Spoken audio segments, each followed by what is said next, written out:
Ele é grande. No Evangelho de São João, no capítulo 19, versículo 30, 19 e 30. Quando você achar, vamos ler. Quando vai ficar com a sua Bíblia aí aberta, está aqui também o versículo. Mas você vai fechar os seus olhos, vai pensar alguma coisa com respeito à nossa obediência. Você está obedecendo ou não está obedecendo? Você está fazendo ou não está fazendo? Então fala com Deus agora. Porque Deus vai, através do Espírito Santo, vai nos ensinar alguma coisa aqui maravilhosa nessa noite. E às vezes ele não está fazendo por razões que ele pode voltar a fazer. Ele pode passar e entender que a obediência era necessária na nossa vida. Nosso Deus e nosso Pai, em nome de Jesus, não é quantidade, é a qualidade. E a qualidade está aqui.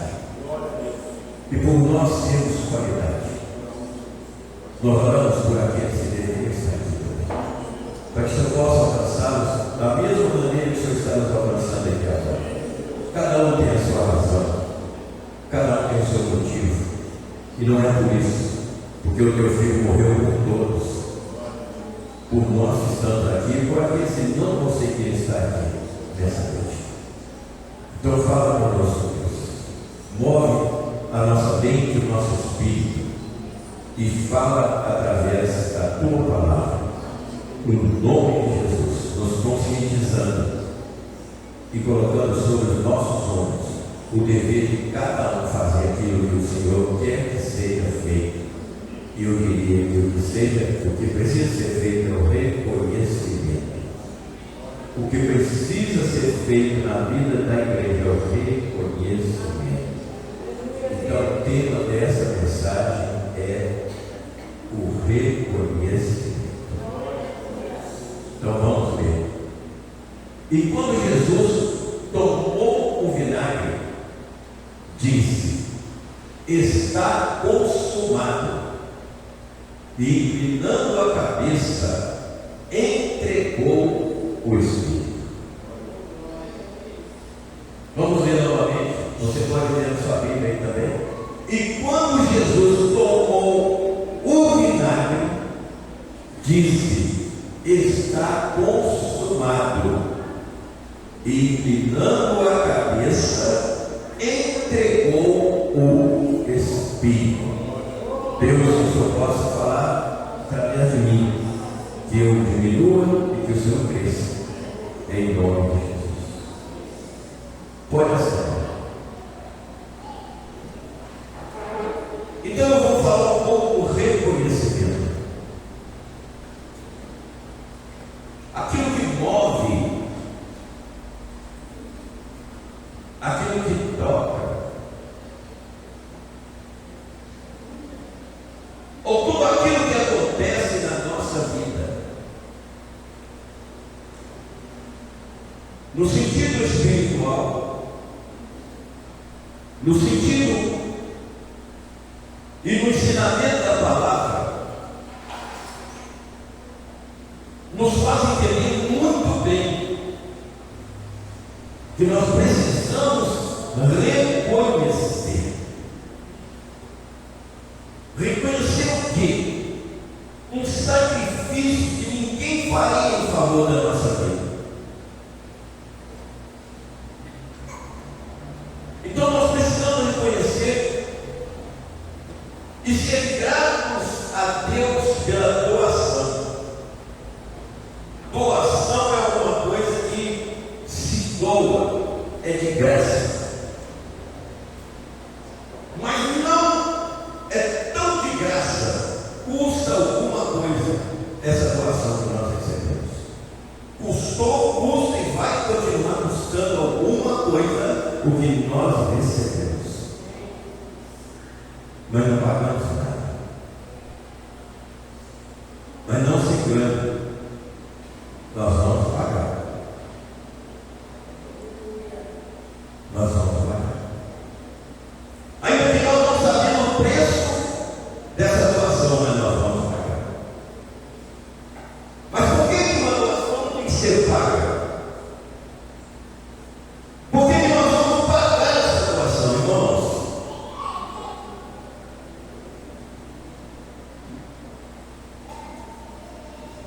Nós não vamos pagar por dinheiro, nós não vamos pagar, aliás, vou adiantar, nós vamos pagar com a nossa alma. O reconhecimento que nós precisamos ter é esse. Ele fez tudo, pagou o preço de tudo para resgatar a nossa alma, para nos levar e para cumprir as promessas dele. Mas nós precisamos entender que quando a Bíblia diz que pela graça nós somos salvos, isso não vem de nós, é dom de Deus. Amém. Glória a Deus por isso. Mas querendo ou não, tem um preço. Porque não é que a pessoa entrega a sua vida, aceita Jesus, passa pelas águas e tem um seguimento, prossegue no seu caminho, na sua jornada, na sua caminhada. Então ela está ali se esforçando, pagando aquilo que foi doado. E isso não pode entrar na nossa mente como engano. Pela graça é salvo. A graça é Jesus e a salvação custa muita coisa. A graça é Jesus. Então é Ele que nos salva, que nos salvou e vai continuar salvando os que reconhecerem a Ele como Salvador.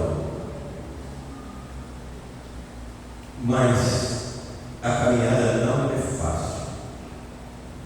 A trajetória, ela é surpresa. E a cada dia aparece uma que surpreende a outra que apareceu ontem. Mas nós temos que perceber. E nunca deixe de sentar na sua mente: eu já estou salvo. Não. Não está. Tem um processo na nossa vida. Por que a Bíblia diz que nós não devemos pecar, mas se nós pecarmos, tem um advogado diante do Pai que perdoa os nossos pecados? Se não fosse assim, nós precisávamos de nada, irmãos. Nós poderíamos sair por aí fazendo tudo que nós tinha direito. Por quê? Está escrito que a salvação é pela graça. A graça foi a doação na cruz do Calvário. Eu vou até lá. Eu sou a graça. Para que todos que creem em mim sejam salvos. Mas tem uma gama de cobrança. Tem algumas coisas que vão acontecer, já aconteceram, já tiraram muitas pessoas dessa fila da salvação. Muitos já desistiram, muitos já pararam no meio do caminho, muitos não querem saber, já tomaram a decisão de não viver do jeito que acha que é. Mas você que está aqui hoje, eu estou dizendo para você aqui: pague o preço. O preço é você levar a sua alma a ser salva, chegar a entregar aquele que fez. E nós vamos comentar algumas coisas aqui. Quando ele disse ali, com as suas próprias palavras: tudo está consumado. Sabe o que eu quero traduzir para vocês com essa revelação dele? Sabe o que eu quero traduzir? Resumindo tudo, o versículo 30, deixa aqui para mim, por favor. Resumindo tudo, quando ele disse que tudo está consumado. No meu conceito e na minha interpretação, ele disse muita coisa além dessa frase. Ele está dizendo assim: o que eu tinha que fazer, eu estou terminando de fazer. Eu estou a ponto de fazer. Quando Jesus tomou o vinagre, ele disse: está consumado. Inclinando a cabeça, entregou o seu espírito. Ou seja, morreu. Ali eu vou repetir o que você estava dizendo agora. Eu fiz tudo o que eu vim para fazer. Agora a caminhada é com você. Fala com o seu irmão essas palavras. Agora a caminhada é com você. Mas como você, eu não posso caminhar para você. Você não pode caminhar por mim. Aliás, se você falar para mim, pastor, o senhor é pastor e tudo, mas eu estou aí diante do Senhor para dizer: eu não posso fazer nada pelo Senhor. E eu diria ao mesmo: sabe por quê? Tudo está feito. Tudo está consumado. E aí ele inclinou a sua cabeça e entregou o seu espírito, o sofrimento. Há alguns 30 e alguns anos atrás, eu pregava na igreja de Eldorado 2, me lembro bem que falava sobre a volta de Jesus, falava sobre o final dos tempos. E naquela época, encaixando também um pouco do que eu estou falando aqui, eu vi muita gente chorando naquela mensagem.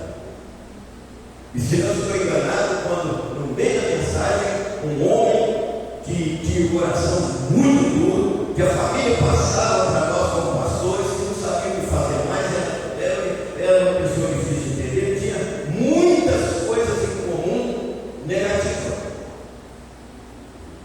Tinha família, os filhos na igreja, genro na igreja, a esposa na igreja, ele sempre estava ali.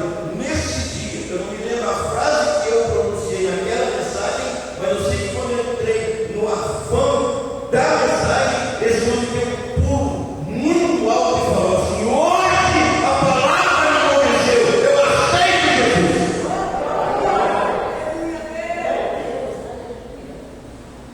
Porque eu não estou aqui para convencer ninguém, e não estava lá também para fazer isso. Mas a palavra não volta vazia. A palavra não volta vazia. Nunca voltou e não vai jamais voltar vazia. Então, ele aceitou Jesus e a história dele foi mudando, porque nós vamos mudando gradativamente. Uma mensagem pregada aqui, ela não é pregada aqui para ficar aqui, ela é pregada aqui para entrar na mente da igreja e ir embora com a igreja. E essa igreja é você. Você levar. Senão não adiantava nada a gente subir aqui com o louvor, preparar, vir para ensaiar, não adiantava nada eu procurar preparar uma mensagem, o outro pastor, e pregar aqui, porque não tinha sentido. Então, não ia refletir nada. A mensagem é para refletir, é para mudar o pensamento, é para nos fazer acreditar mais no que nós estamos ouvindo hoje. Vamos levar e fazer da hora agora. E muita gente chorava. Então, quando eu disse para eles que o sofrimento e a agonia de Jesus na cruz foi para promover a redenção, eu estou dizendo para você hoje isso. O sofrimento e a agonia de Jesus na cruz foi para trazer a redenção. Quando uma pessoa está doente, ela está passando por um sistema de um atropelamento, de um acidente, de qualquer outra natureza. Essa pessoa, ela está esperando ali uma decisão de chegar ao SAMU. E o SAMU está demorando. O SAMU não chega. E passa pela mente dela que se demorar ela pode ir a óbito, ela pode morrer. Mas nós, mesmo em qualquer incidente, em qualquer situação, em qualquer natureza que nós pudermos estar vivendo doente, que Deus nos livre de um acidente, de uma tragédia, nós não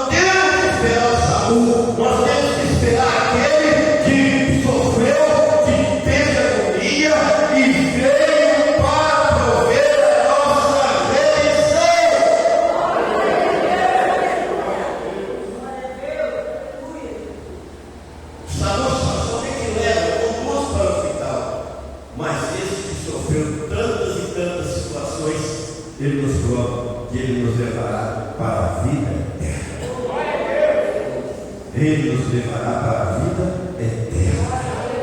E Ele está provendo cada dia, trabalhando sobre isso. É uma redenção para toda a humanidade. Toda a humanidade. Eu vou repetir. É uma redenção para toda a humanidade. Mas é uma decisão pessoal de cada ser humano. Eu não posso decidir por você. E você não pode decidir por mim. Porque a redenção está com Ele. E a nossa decisão move.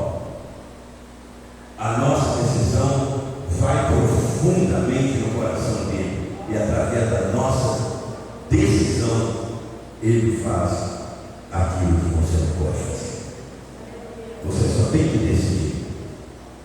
E Ele faz aquilo que só Ele tem o poder de fazer. Então, irmãos, para prover, para nos dar uma direção, para nos fortalecer, para conduzir a nossa vida,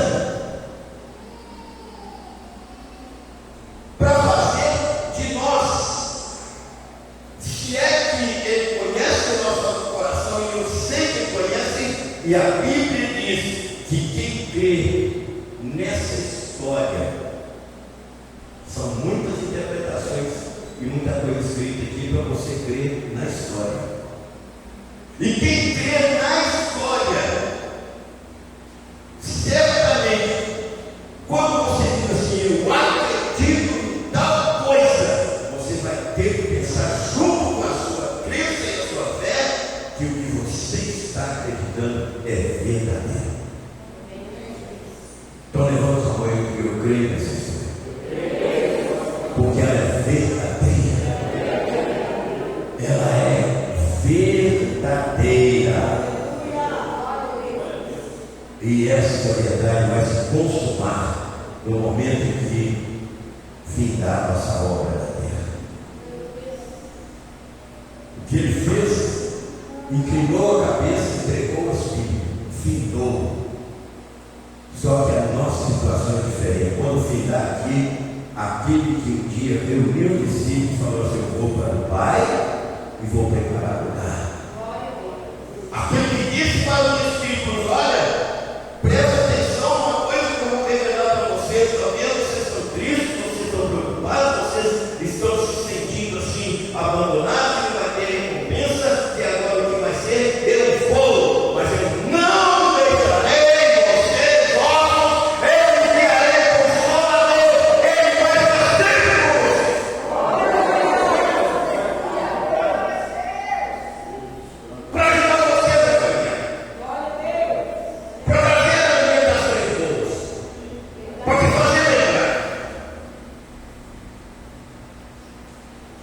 Por isso a Bíblia diz assim, não entristeça o Espírito Santo de Deus.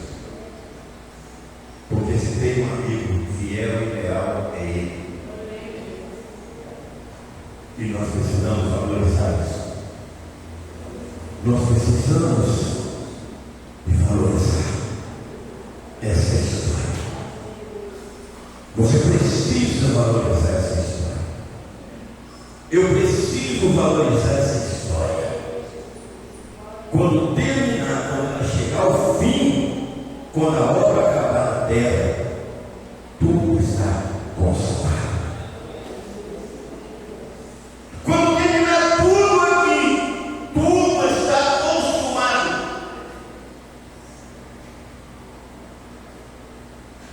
Mas se você entender bem o sacrifício, se você entender bem a ação de tudo que nós às vezes enfrentamos aqui nessa terra, tudo começa novamente. E lá não haverá tristeza, lá não haverá dor, lá não haverá noite.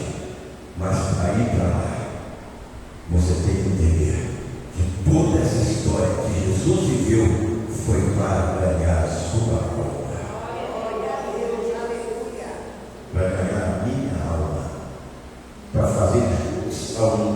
esforço mínimo, um sacrifício a mais que eu puder fazer, eu estou colocando pedra na minha coroa.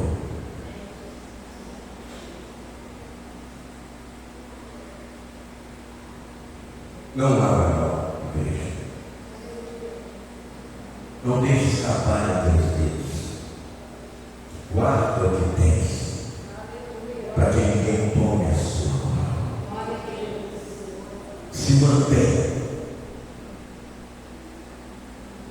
de pé. Às vezes você lê a Bíblia e você encontra escrito assim: cuidado para que você não caia. Porque o cair é do homem, mas o levantar é de Deus. Eu acho melhor ficar de pé. Eu acho melhor ficar de pé. Porque se levantar de Deus vai trazer consequências brutas para a vida de quem cai. Então é melhor você se manter de pé. De pé.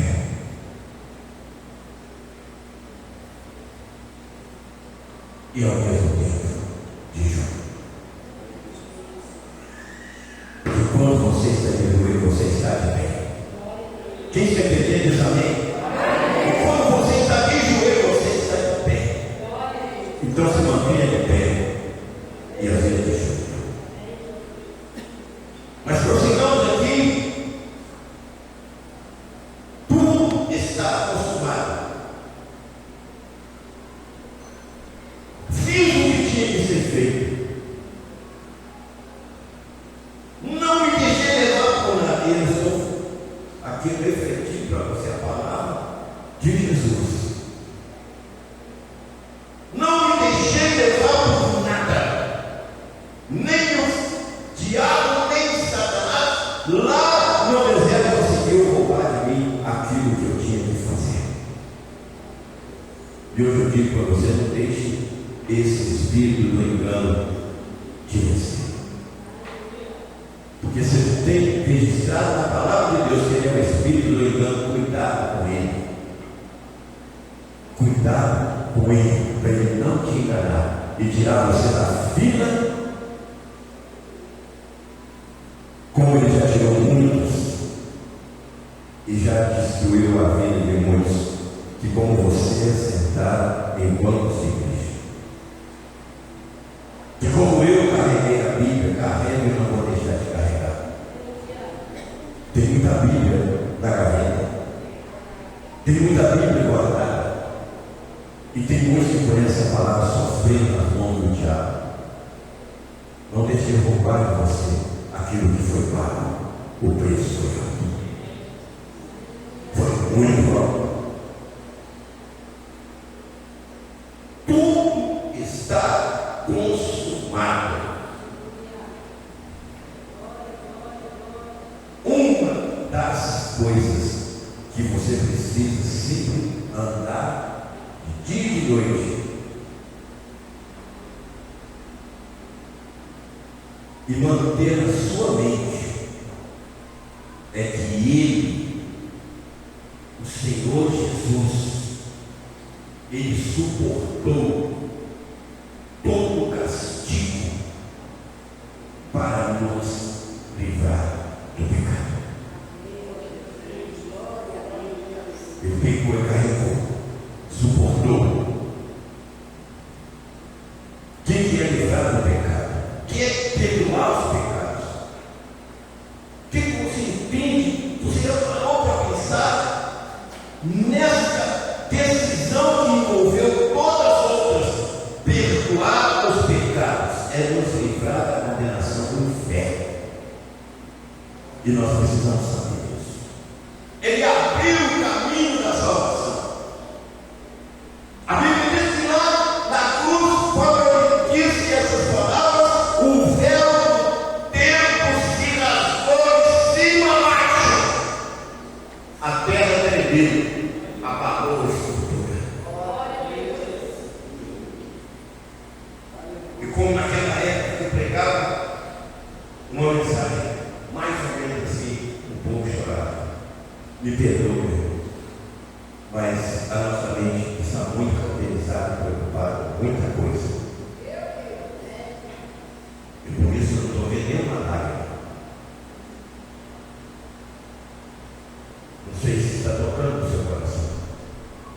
Mas você chegar na sua casa, você entrar para dentro do seu quarto, fechar sua porta e começar a meditar nessa história, talvez você chore.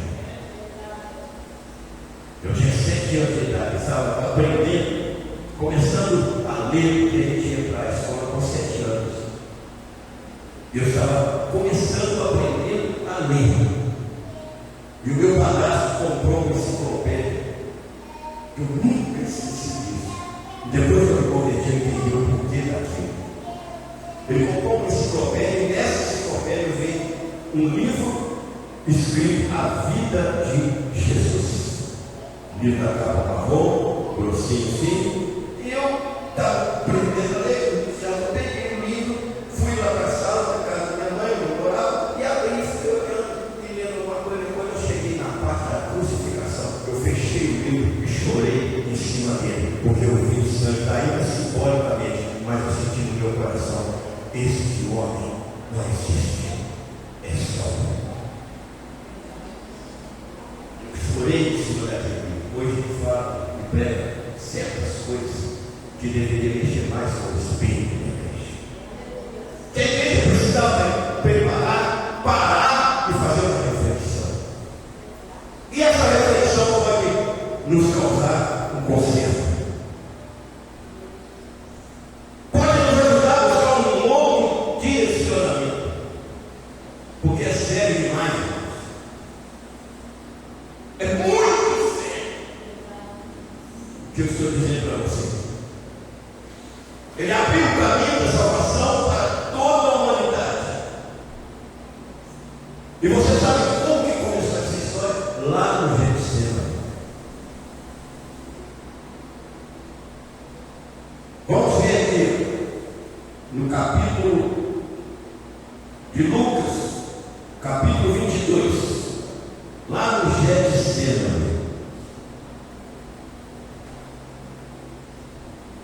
Lucas, capítulo 22, versículo 41.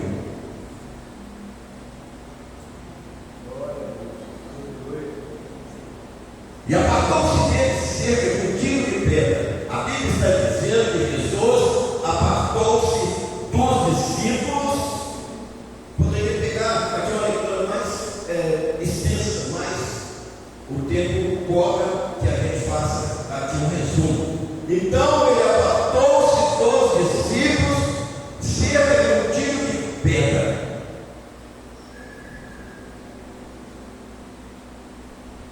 E pondo-se de joelhos, orava.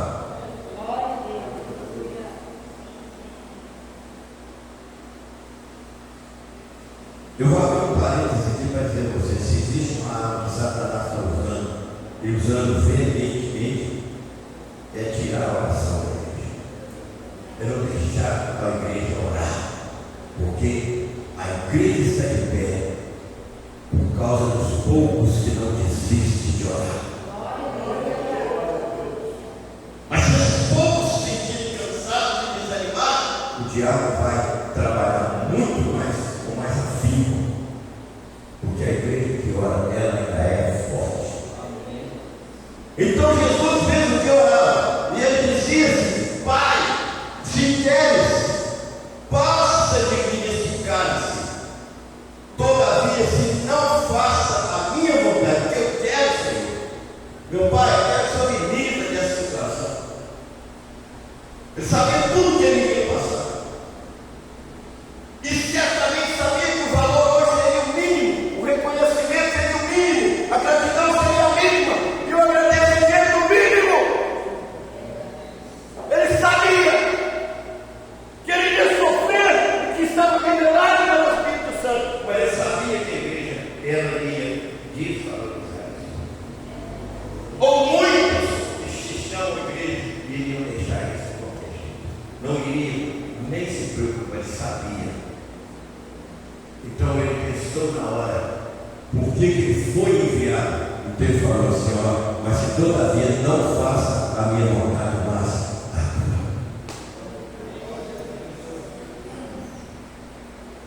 Ali talvez Jesus teve uma conversa espiritual com o Pai, e o Pai passou por algumas novidades. Levanta sua mão e diga assim: que amor é esse? E aplaude aquele que nos ama.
Dizendo: Pai, se queres, passa de mim, escassa, todavia não se faça a minha vontade, a tua. 43.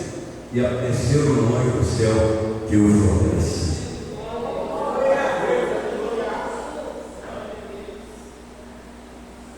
Apareceu um anjo do céu que dava força para ele. Ou seja, o pai falou: não tem como, meu filho. O que eu posso fazer é enviar para você um anjo para te ajudar, mas o plano está pronto. Versículo 44. Agora sim, e posto em agonia. Sabe o que é agonia?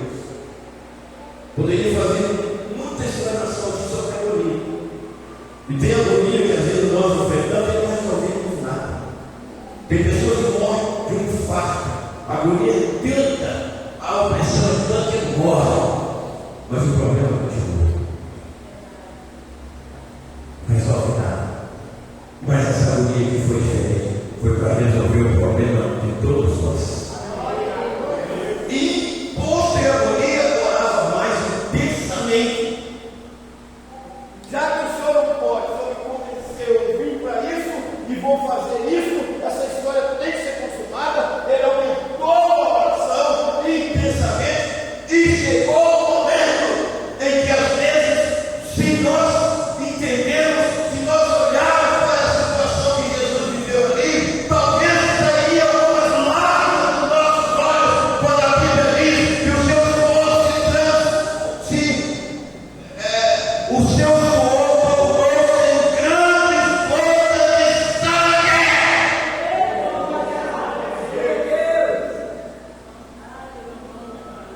Ele suava sangue.